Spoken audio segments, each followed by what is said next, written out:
Order! Order! You are an incorrigible delinquent at times.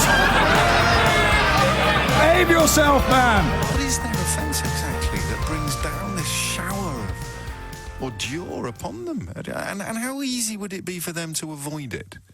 And we'll have a look at that. But the line about Prince Harry refusing to play the game that killed his mother, what's happened to us?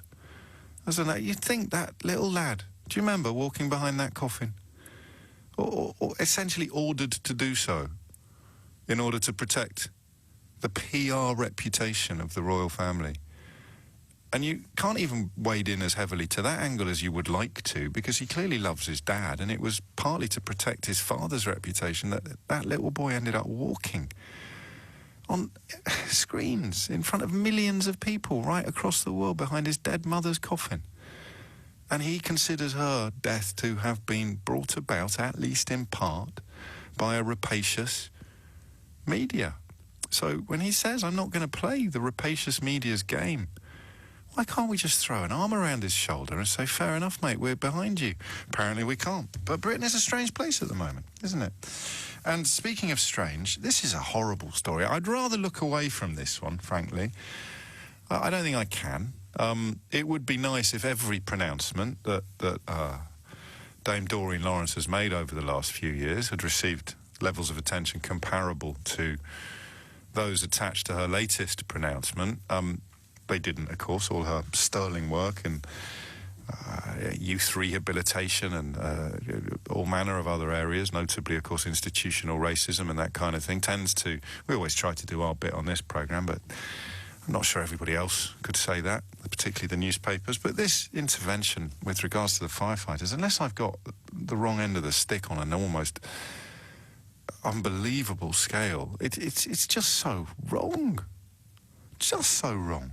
If you're kind enough to listen to this programme over the years on a vaguely regular basis, you'll know I bout a few people in my admiration for the fire service, even, perhaps especially when they're contemplating industrial action, and I've been privileged to get to know Doreen quite well over the years, and I consider that to be a privilege. And this world in which you have to pick a side is, oh dear, today it's an awful story. But we'll have a proper look at it and see whether it admits any. I found some of Nick's callers fascinating, genuinely fascinating. And it gives me hope that we might be able to have a conversation about that perhaps introduces an element of nuance to proceedings. 7 minutes after 10 is the time. What question can we ask about Brexit today, then? I mean, the bold and binary statement by Boris Johnson that he would categorically not ask for an extension betrayed what? An ignorance of the possible playing out of facts? I don't know. I've got a theory. I don't know if today's the day to examine it, but let's find out. There's only one way to find out, isn't there? It probably applies to politics all the time, but something's happened since Boris Johnson became Prime Minister. I guess its roots would lie in the Brexit process and the Brexit referendum. But something has happened since Boris Johnson became Prime Minister that I can't quite comprehend yet. It's a difficult one for me to discuss because I count political journalists among my friends. And a few phrases spring to mind that really resonate. In fact, they come pretty close to haunting me. The one I'm going to use today is this. The industry, of which I operate on the fringes, the industry is struggling to find a gear to cope with what is now coming out of Downing Street. To be honest, we didn't find the right gear. I think we did on this programme, but goodness knows we seem to swim against the tide, don't we, on an almost daily basis now. But it didn't work out during the referendum how to cope with unsustainable contradictions. You know, this was what Dominic Cummings did very deliberately, very consciously, and I think he remains very proud of it. He successfully avoided any attempts to pin down precisely what Brexit would mean, right? So he could have two people on the same, quotes, side, end quotes, of the referendum campaign who were actually going to end up furiously opposed to each other. And he knew this. I presume Boris Johnson and Michael Gove knew it as well after he'd explained it to them, but he knew that this was unsustainable. He knew, for example, that, an EFTA stroke EEA type lever was never going to be comfortable with a Brexit that delighted a breaking point poster-type bigot. That those two camps were never going to be able to applaud the same Brexit. And I'm not even criticising that today, because it worked, and we seem to live in a world where people who don't care how they won are currently in the box seat. I've said this to you before, and I make no apology whatsoever, because it proves how down with the kids I am. It's based upon my experience of playing FIFA on the PlayStation over 20 years with one of my closest friends. And there are three types of people. There are people who, if they win by cheating, their joy in winning is diluted not one jot by the fact that they've cheated, right? That's type number one. That's your vote leave, Dominic Cummings, Boris Johnson, Michael Gove, and the rest of them. Then there's another type. Type two is you win by cheating, and then you just wish you never had, and you look back on it, and the victory is completely soiled, and the whole experience is unpleasant, and if you had your time again, you probably wouldn't cheat, because it doesn't actually feel like winning. And then there is the person who would never cheat, who would rather lose than cheat. I like to think I'm in that category, but and in the context of PlayStation, I am in that category. But who knows? If the stakes were higher or the game was rather more important, who knows whether I could hand on heart. I mean, what if it was defeating Nazism by cheating? Do you see what I mean? I'm sure there are circumstances in which my binary moral compass would not be quite as clear as it is when I'm playing FIFA on the PlayStation. So we know that vote leave people, and I mean the senior people, not by any means everyone who fell for the cheats and the lies that they perpetrated. Good God, no, that would be ridiculous. That would be victim blaming. But we know that they would rather win by cheating and than lose, and we also know that their consciences, if they have any, are troubled not one jot by the knowledge that that they cheated. Not one jot. It doesn't matter. And it's not just cheating in the context of breaking electoral law or promoting lies on social media and stuff like that. It's also cheating in a much more subtle, intellectual sense. It is knowing that two people who are supporting you don't support each other, right? This seems to me, if we ever get around to actually picking over the carcass of this sorry saga in British political history, this seems to me to be one of the cruxes. Is that the plural of crux? Might be cruces, but anyway, we're going with cruxes. You've got two people on your team fighting for a victory, but they actually furiously disagree with each other. This, oddly enough, makes sense of Uncle Nigel's curious position at the moment. And it also makes sense of why Theresa May's Brexit got voted down by people who are now saying that their Brexit needs to be passed by people who voted for Theresa May's Brexit. Do you see? I mean, this is all obvious, right? But sometimes I think it bears repetition. It needs to be pointed out. So that idea that you can only achieve victory by not only cheating, but for today's purposes more pertinently, by enlisting the support of people who are going to end up disagreeing with each other, is a really odd approach to politics, because it means that chaos is inevitable. So the chaos that you're seeing now, while, they can sign up the Daily Telegraph, PM faces guerrilla war over vote on New Deal. Even the Times is towing the line. Downing Street says Labour is trying to stop Brexit. How dare they? The flipping Express, how dare they? New plot to hijack Brexit. So they know they can rely upon the newspapers to punt this nonsense for them, and that's 3/4 of the battle is over. So you get the narrative out there. So the chaos is John Bercow's fault. The chaos is Oliver Letwin's fault. The chaos is I don't know, who are they blaming the chaos on? Dominic Grieve's fault. Do you see what I mean? The chaos was inevitable, surely. Surely the chaos was inevitable from the moment that the Leave campaign secured support from people who don't agree with each other. To take it to its extremes, once again, your Norway-Switzerland style.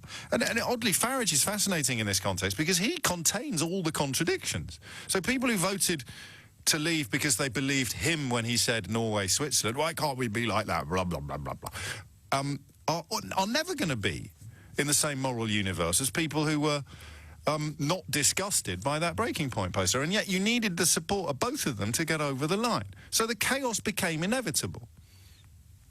And now, of course, the question is, how can we blame it on someone other than us? And it seems to me that that is where we are now, is Downing Street operates not on any test of truth, but solely on how will this play in the court of public opinion. And I know there's a case to be made for politics having always been like this. Maybe it has, but it's not been on this scale. And journalism hasn't found the gear. Even after nearly 4 years of this, it still can't actually cope with politicians standing up in public and contradicting themselves, saying things that are born within days, truthless. So Boris Johnson said he would not request a delay from the European Union. He's the Prime Minister of this country, and he stated repeatedly, I will not do it, and then he did it. So what's left in the context of truth and accountability? What's actually left? Because when he said that, he said it in order to put some fire in the belly of so-called Brexiters. He's not a stupid man. He's not quite as bright as some of his fans think. If you wanted to get a full measure of his intelligence, you'd have to give him Danny Dyer's accent or something like that, and then ask people whether he sounds clever to them. But the simple tension here is, he said something that turns out, again, that turns out to be untrue. But it doesn't matter. And that's why I've spent the last 4 years wanging on about this, while I'd rather have been talking about other things on many, many mornings. Because if truth breaks, a Prime Minister states, I will not do it, and then he does it. He shuts down Parliament and is found by the Supreme Court to have done so unlawfully. He has effectively misled Her Majesty the Queen.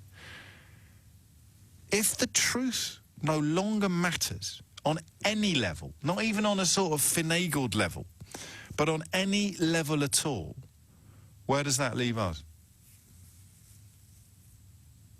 Where does that leave us? And I tell you what I'd really like you to do first up this morning is try and challenge my conclusion that the truth has now left the building. Facts have completely left the building. They've been poised on the threshold for years. But Theresa May at least paid lip service to the truth. When Boris Johnson decided to bring in Dominic Cummings, the man who made Brexit happen by doing precisely the opposite of selling a unified, cogent thesis, I think he was essentially saying, being Prime Minister matters to me more than the truth. And I don't know where that leaves us. Give me a ring and say something clever. 0345 6060 973. I will not ask them for a delay. It's a very simple statement of fact. It turned out not to be true. I don't want an election, but I do want an election. All of these things, I genuinely think today, I wish we could have these conversations in a non-tribal way. Obviously, you know, I think leaving the European Union is a really, really dumb thing to do. But this should be more important than that. You think of something else a Prime Minister could have said that was simply not true. Think of somebody else in Downing Street unlawfully closing Parliament. It feels to me like we're teetering on the precipice of something really, really ugly. And the country is now being told by Downing Street to stop worrying. You must be really bored of teetering on this precipice by now. Let's all just get on with it and jump. That's... come on. Isn't it? That's just stupid. 0345 6060 973. It's a mutual Brexit therapy session this morning, whatever your feelings about it or your leanings may be. We're watching the truth break before our very eyes. and half the country doesn't care. Can you break it down, do you think, into 4 distinct stages, all of which are defined by utterly meaningless, potentially dangerous slogans that allow people to avoid the heavy lifting of thinking hard about things, or indeed admitting a mistake? So, take back control. What? No, it's awful. They've taken our control away. We want it back. You'd put sovereignty under that as well, wouldn't you? How many times did you sit in the pub 5 years ago hearing people moaning about the fact that they didn't feel that they had as much sovereignty as they used to? None at all. But you tell someone that something has been taken from them. I still think that we need to be more sympathetic towards people who reach immediately for their cudgels and don't stop to ask whether or not it's true. You know, it's a bloke over there, he wishes you harm. Well, I'm going to knock him out. Attack is the best form of defence. Turns out he didn't wish you any harm at all. But hey, what if he had done? So, take back control. This is my theory of 4 slogans, OK? Take back control, right? Utterly meaningless. Brexit means Brexit, even more meaningless. No deal is better than a bad deal. Not entirely meaningless, but completely bogus. And now, the new one, the very latest chapter in the history of hollow slogans designed to stop people thinking and avoid responsibility for making a terrible mistake in 2016. Get it done. Get what done? Brexit. What does Brexit mean? Brexit means Brexit. What does Brexit mean? Brexit mean? It means take back control. How? Well, no deal is better than a bad. It's just mad. But now it seems to have reached a point where the truth no longer matters. Gary is in Liverpool. Gary, reassure me. James, aren't you tired? You're tired. I'm not tired. I'm actually bouncing today. I was on. I did Countdown last night, so my brain is operating in a gear higher than its usual levels. But anyway, enough about me. Why did you ring? But don't human beings make all their best decisions when they're really tired? No. I mean, isn't this the whole point? Now, you've hit on a number of slogans there. I was about, you've sort of stolen my thunder slightly, because dither and delay is another beauty that I'm hearing every single 5 minutes. But that's the stepson of get it done, isn't it? Absolutely, yes. Absolutely. And it's not a wisdom tooth. I'm sick of hearing this. Exactly. And really, honest to God, this is the future of our kids. And I will not be rushed. Just get it done. We don't need to read it. We don't need the government to do any economic impact assessments. Yeah, Amber Rudd yesterday on the telly saying it's going to hit the economy by 5 to 6%, but I'm going to vote for it anyway. If you translate the percentage into pounds, it's billions and billions and billions of pounds. And again, that seems to play a part. Don't give them the number. Put 350 million quid on the side of a bus. It sounds huge. Put the percentage of our national expenditure that constitutes on the side of a bus, and I think it's still less than 1%. So all of this is mind games, isn't it? My view on this, though, is, and I've come to this conclusion listening just recently, is that I think we're still playing Dominic Cummings' game, and I don't know if the guy's a genius. I don't know what he is. But at the end of the day, he seems to have this view that you take the war into a space that it can only be, it can only be black or white. And what he's done now is he's got the country thinking, we're really tired of this. So anyone who argues with the fact it needs to be done immediately is just dither and delay, is causing more problems. And what he's doing is driving, once again, the public conversation. And unfortunately, and this is controversial, but the country's not as smart as it thinks it is. And we've got an awful lot of people who don't need to see the detail, don't need to understand what's happening. They just want to be able to move on with their lives, drink their pints, smoke the ciggies, and, crack on. Well, I think actually we're all like that most of the time. And this is why during those great periods of post-war consensus politics, the arguments really were in the margins, certainly prior to 1979. But it was business as usual, and I kind of hope I'm not being too hyperbolic or hyperbolical. I can never remember which word it is. I hope I'm not being too much over the top, because it does feel to me now, when you've got people... how can anybody who didn't vote for Theresa May's deal be getting on their high horse about the failure to pass Boris Johnson's deal? Do you see what I mean? I don't know where the consistent bead of truth is.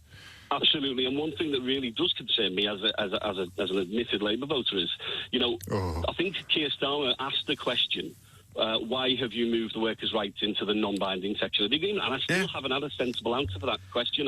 Dominic Raab, who of course co-wrote the words, "The British workers are among the idlest in the world," Dominic Raab claimed on the telly this weekend that the reason why they'd taken the protection of workers' rights out of the legally binding bit and put it in the non-legally binding bit was so that they could do more to protect workers' rights. Now, you and I can laugh at that, and I genuinely think people listening to this now who voted Leave, and even people who still think that they want to, I think in a normal times, everyone could have laughed at that, even if you were somehow still on the same side of the argument of Dominic Raab. It's a statement of such undiluted absurdity. It's not Orwellian, it's Kafkaesque. But again, it's just tapping into, a national consciousness that says, OK, right, OK, we'll buy that and we'll move on. As long as we're getting Brexit done, it's fine. Yes, exactly. One more point, James? Just say three more things if you want, Gary. Well, about 4 years ago, I distinctly recall Cameron discussing the hire and fire culture in the States. Yes. And there was this idea that we should bring... Now, that absolutely terrifies me. As someone who has lost their employment, even with protection in this country within 2 years, because someone didn't like the look of me. Yes. We're only protected so far now. If we're in a situation where people can take one look at you for a week and then kick you out the door, I really don't. Or they can sack you the day before you become liable for pensions and protections or whatever it may be. And this, people sometimes ask me what we were doing before Brexit, and that was one of the things I really did feel myself coming alive politically about. I think it was in 2012. And you've just referenced 2 years, and I'm going to explain to people why. They changed the law. So prior to that, you worked essentially with little or no protections for 12 months. The employer had 12 months to run the ruler over you, decide if they still wanted you on the workforce. And then they just arbitrarily extended it to 2 years, which meant that after putting in, 365 times 2 minus 1 days work at a business, you could be sent on your way without even getting your sandwiches wrapped in a roadmap.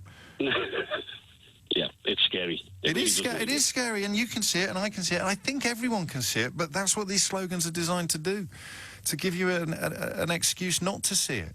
So originally it was take back control. What does that mean? Doesn't matter, sounds good. Then it was Brexit means Brexit. What does that mean? Nothing at all, doesn't matter, sounds good. Then it was no deal is better than a bad deal. What does that mean? Well, the opposite of the truth. And now it's get it done. Why? Because we're tired of having all the problems pointed out.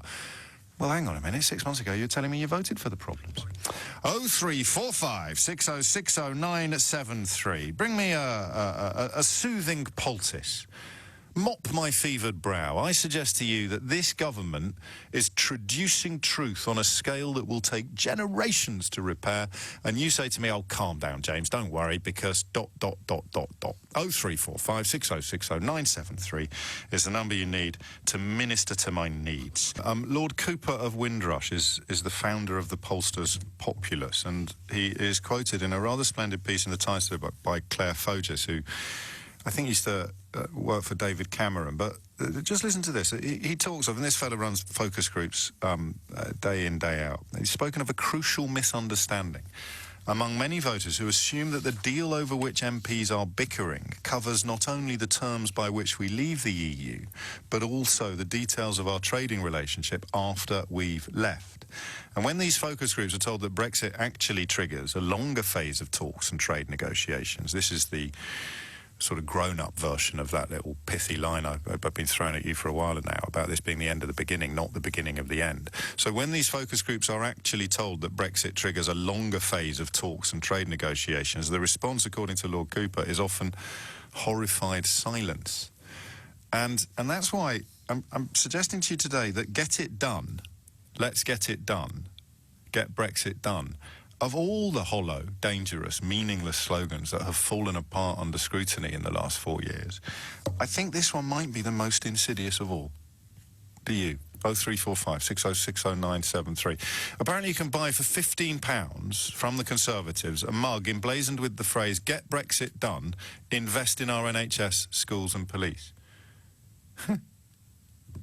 And yet, the Brexit that Boris Johnson is currently punting would see a reduction in our economy of between 5 and 6%, according to their own, well, the best available economic impact assessments. There hasn't been any specific economic impact assessment of the deal that he's now trying to get through Parliament. Just think about that for a moment. What do you want to do? We'd quite like to have a look at it. Traitor, Remainer! Well, I just want to have a look at it before we... I think that's what the Letwin Amendment was designed to do, to let our sovereign Parliament... By the way, tell me again about how our Parliament doesn't have any power, and that's why you voted for Brexit. 0345 6060 973. But that simple thing there, get it done. Get what done? Nah, sorry, mate, I'm not falling into that trap. Get it done. Yeah, but what's it? Yeah, it. Brex, it. Get it done. Yeah, but what is it? And we're back where we were. It's this stupid circling, and they'll keep pushing. I think they'll pull it off, by the way, for the record. I probably should have said this sooner, but I think they'd win a second referendum as well, even if it was Johnson's deal versus Remain. Because the sheer weight of newspaper and news media misinformation and collaboration is spectacular. Decent journalists don't know how to deal with something as simple as a Prime Minister stating to the British public that he would not request a delay and then requesting a delay. How do you do that? Especially if you are cautious about using words like liar. How do you do that? How do you report that? I swear I won't do it. I've just done it, but I didn't sign it. Pathetic. Henry's in Fulham. Henry, what do you think? Morning, James. How are you? Very well. What's on your mind? Good. James, I was just responding to this the situation with Boris Johnson. He said he wouldn't sign it. And fair enough, he did say he wouldn't sign it. No, he didn't say he wouldn't sign it. He said he wouldn't request it. There's a crucial difference. He would not ask for a delay. And then he did. Of course, it did say, but do you not think that was a negotiating position? Because you can't go into a negotiating position. No, I think it was a statement to the British public that he wouldn't do something. But I don't think he had a choice with the EU. You can't go into a negotiation, a normal business deal, basically giving away your sort of worst case scenario. We're not still doing this. It's not a business deal. It's not a negotiation that's comparable to buying a house or selling paper clips to the biggest office supply company in the country. It's the Prime Minister of the United Kingdom stating to the British public, and I think to our sovereign parliament, that he would not do action X. And then he did it. Full stop. Okay, James. End of conversation. And the only way you can restore any vestige of support for your position is to now start shouting, "Get it done! Let's just get it done." No, I don't think that at all. Well, go on then. Restore a vestige of credibility to your position. Boris Johnson said he wouldn't do X. He then did X. Defend it. Okay, he did it for a reason. Okay, the question is whether the ends justify the means, and that's a completely different argument. I think that the situation. So what were the ends here that justify the means? Because he asked for it. Well, okay, he did ask for it, but at the time. No. The ends is not at the time, is it? If the ends are going to justify the means, you look at the ends. So what was the ends? But the ends weren't the situation. He always knew. So what were the ends that justified the means, Henry? It's not a trick question. No, I know it's not a trick question. The ends were the fact they had a better negotiating position, which is why he's got a better deal than Theresa May. Pardon? Well, I can say it again if you want. Yes, please. Go on. The reason the ends were that he went into it with a stronger negotiating position, and therefore he got a better deal than Theresa May did. A better deal than Theresa May? Yes. How? In the fact that we can now trade with other countries. We already trade with other countries, Henry. No, yes, I know we do. Hundreds. Yes, of course we do. With free trade agreements in place and frictionless trade with the largest single market in the world. So how is that better? Because we don't have a choice. So we get penalties for new. Oh mate, I think the first caller was right. I am more tired than I realised. So the ends justify the means, and the ends is that the deal that he failed to get through. No. I'm not arguing whether it's right or wrong. That's a question of morality. You asked me why he did it. I'm saying that's why he did it. No, I didn't ask you why you did it. I asked you why we've ended up in a place where people are prepared to defend a Prime Minister who has boldly stated something that was not true, and then he conducts a U-turn and a reverse ferret on it, and people like you are going to defend him by claiming that the ends justifies the means. And the ends... I didn't say that, James. All right. I misheard you then. It's a question of whether you believe the ends justify the means. I don't necessarily believe that. What I'm saying is that is the reason why he did it, and I'm saying there is an element... One more question, Henry. If the deal is, quote, better than Theresa May's, why is he so keen to avoid having it scrutinised by our sovereign parliament? Because he wants to get it through by the 31st,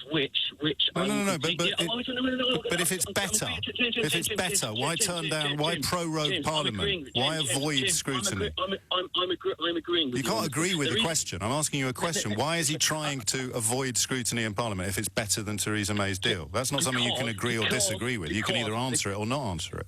because he promised to be out by the 31st of thing, and he knows that will make his party and his position better, which is putting But it party, would be a lot. Surely, if he could demonstrate the superiority of this deal, that would be a lot more important and impressive to the electorate than making a promise that he then has to break because apparently the ends justify the means. So I'll just ask you one more time. No, I didn't say.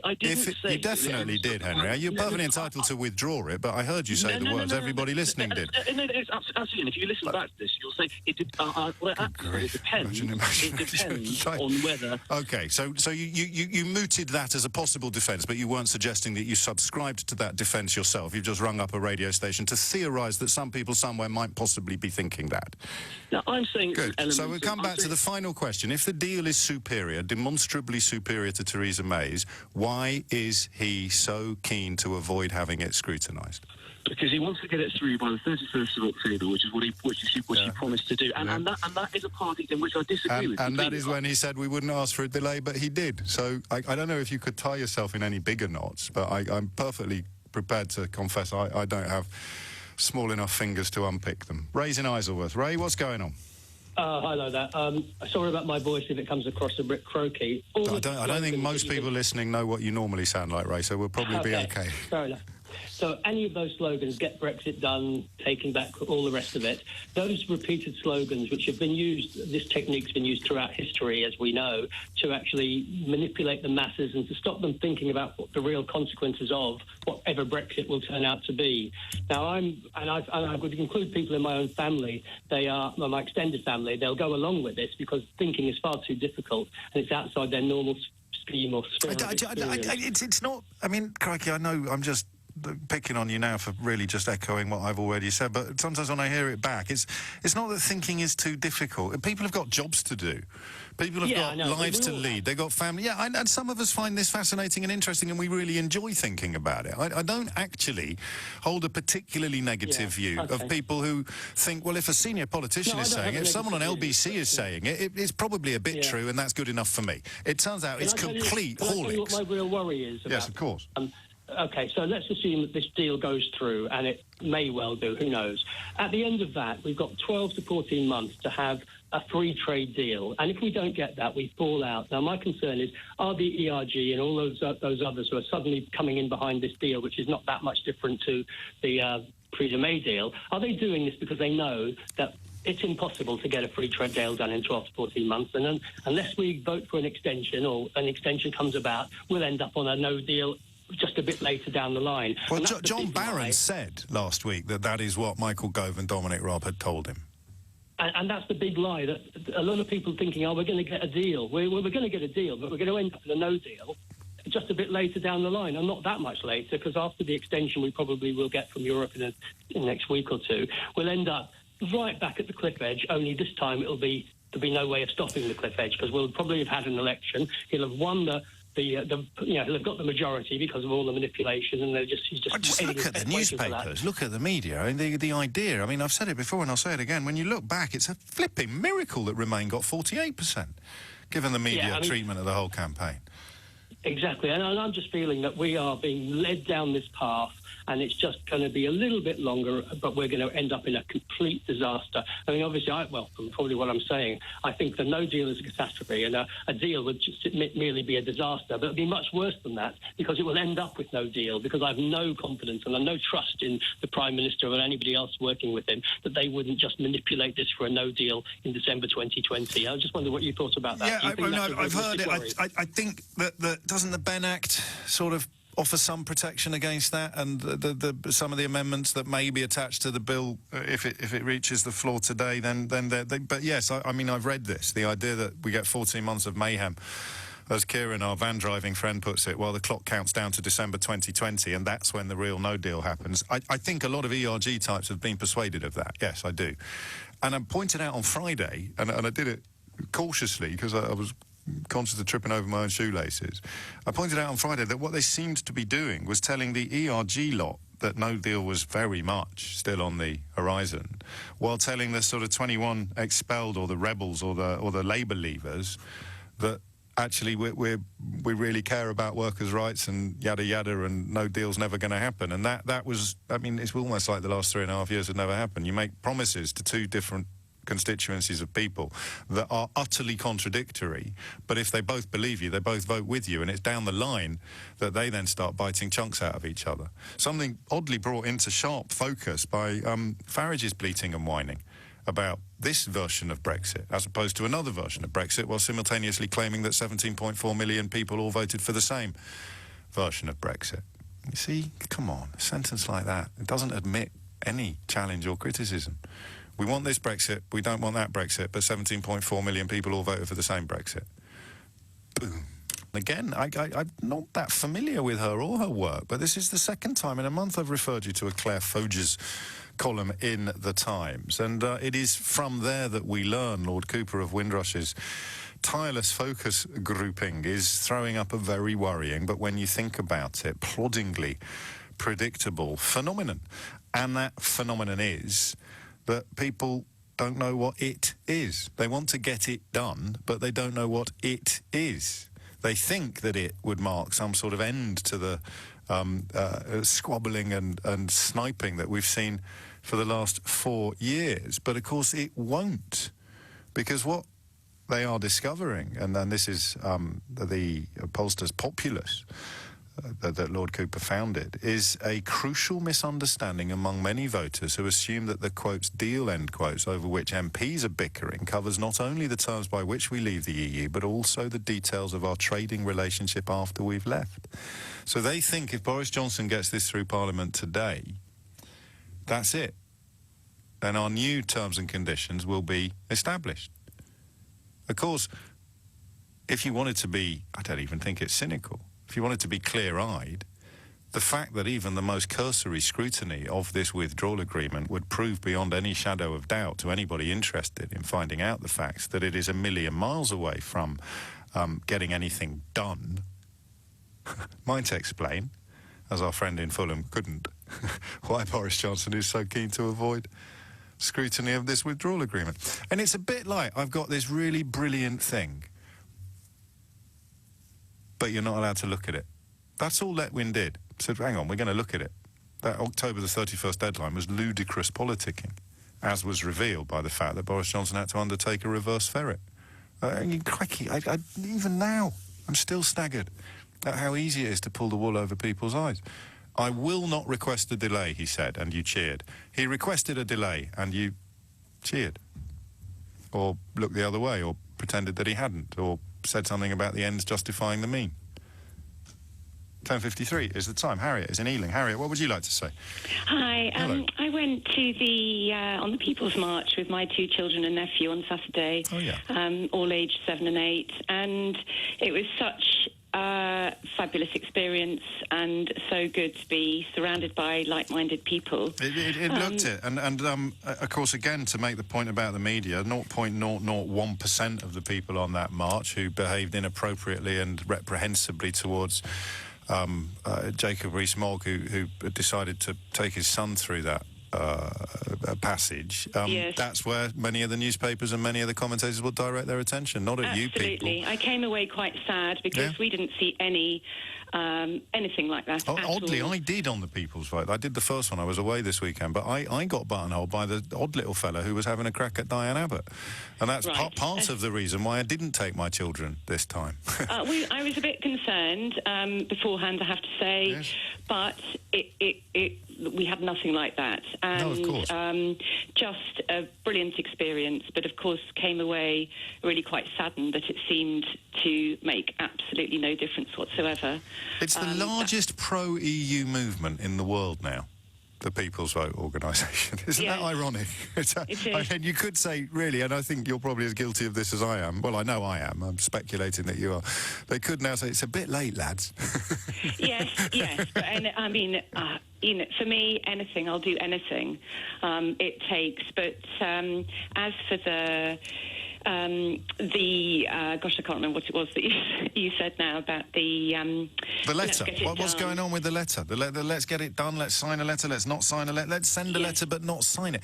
All the things at any other point in British political history, the whole country would unite to agree that a Prime Minister was an absolute pranny. I'm going to send it.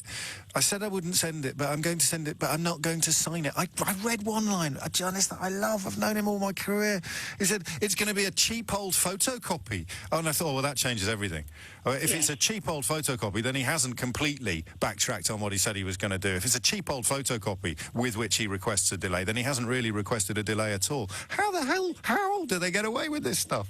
Well, hopefully they won't. But it remains to be seen today. It does remain to be seen today. But, of course, if John Bercow invokes parliamentary convention, he'll be given a coating and called names and pilloried on the front pages of tomorrow's newspaper.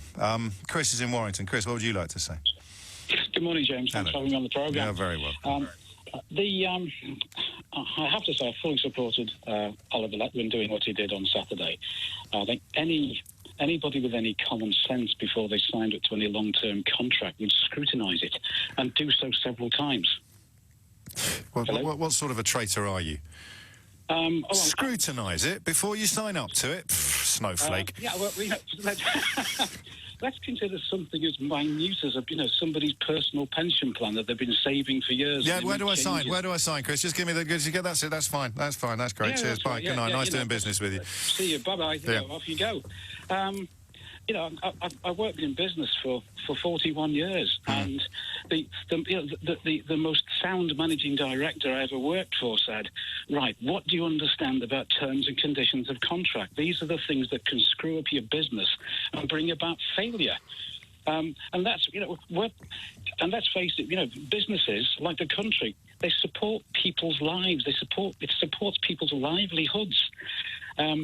We cannot afford to enter into something that we do not understand.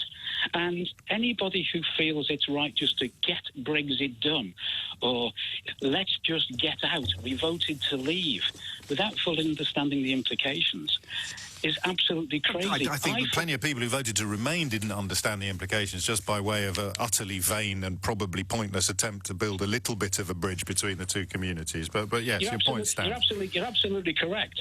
I joined. I voted Remain simply because it was a case of better the devil you know. I have to say, I've members of my family who've made careers over on the continent, who've had to take up citizenship in Western Europe now in order to preserve their long-term employment prospects. If members of my family have children over there, are they going to have free movement to come back to this country to visit grandparents? One has to ask the question. The whole thing is... But one doesn't have to ask the question. One can just shout, get it done. That's the idiotic part of it, James. And it works up to the point where someone says, get what done? To which they respond by saying, get Brexit done. And then you say, which Brexit? And they say, Brexit means Brexit. And you say, well, why can't Nigel Farage and Steve Baker agree with each other? Yeah, a simple piece of English language tuition I got even before I went to senior school was never explain the meaning of the word by repeating the word that you're being asked to explain, because you don't explain it. But Brexit means Cook. Brexit, Chris. Yeah. Brexit means Brexit. It does, but I have to say, thank you, Mrs. Cook. You must have known what was going to happen in 2016. Thank you, Chris, for that neat commemoration of your esteemed English teacher, Mrs. Cook. Where is Mrs. Cook when you need her? So, any challenge to this theory? And obviously, if you've fallen for it, I appreciate you're not going to be queuing up to congratulate me and shake me by the hand this morning. But first of all, you said take back control without asking what control meant. Then you said Brexit means Brexit without asking what Brexit meant. And then you said no deal is better than a bad deal without asking what no deal meant, or indeed what a bad deal meant. And now you're saying get it done without asking what it means. It's just that's it, isn't it? We've unlocked the mysteries of voting, of Brexit. Just don't ask what the words mean, and that is what Dominic Cummings does. We'll do this thing. Just don't ask us what this thing is. Oh.